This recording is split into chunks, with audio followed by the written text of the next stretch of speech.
So here we go.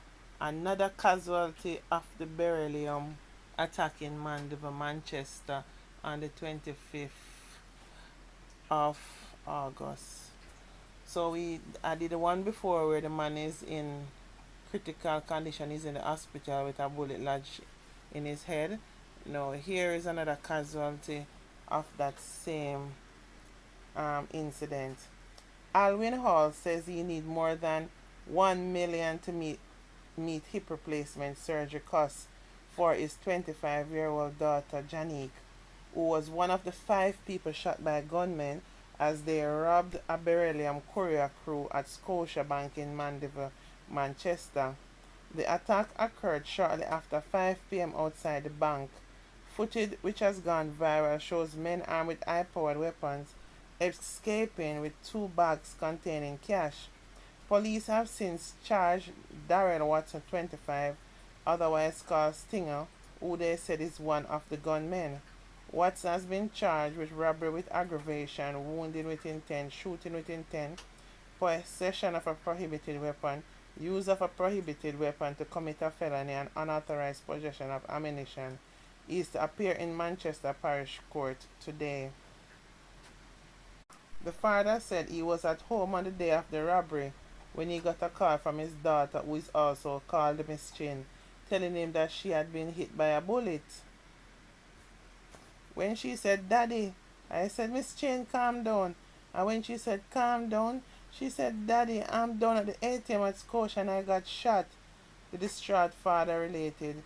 She was in line to go into the ATM, she and their friends, co-workers, so she was there to draw her pay. She said when she was in the line, security guard came out of the bank and said, "Give me away." And by the time he said that, she got shot in her hip, added the father.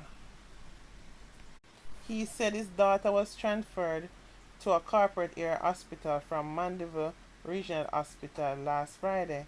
Since then, the doctors gave him a paper with a list of items and said they need to get them.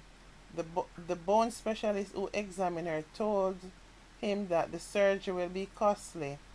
When he went to Kingston and got the paperwork and checked, the cost was $1,012,000.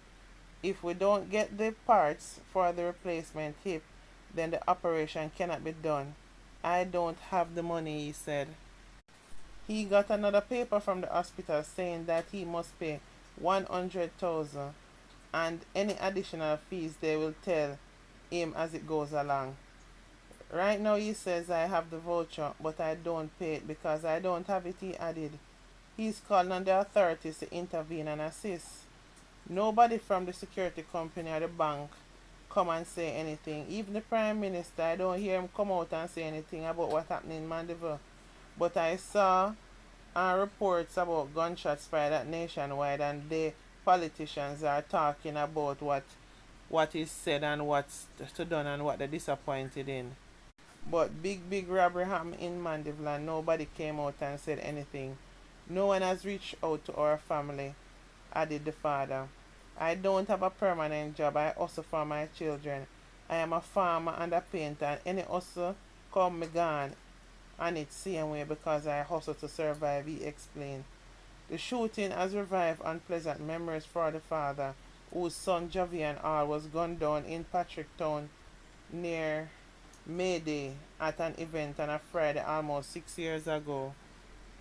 It come in like semi just saw because my son died October 2017 from gunshot wound on a Friday, and now my daughter come get shot on the 25th of August on a Friday, same way.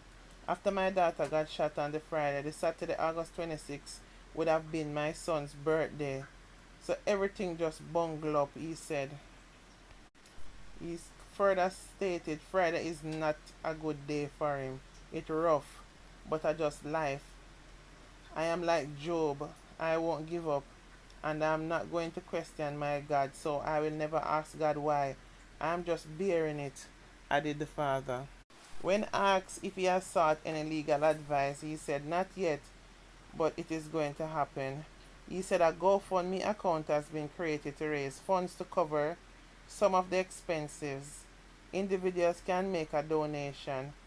at www.gofund.com/f/Janique Hall Medical Fundraising Alwyn Hall, and there's also a contact number 3520591.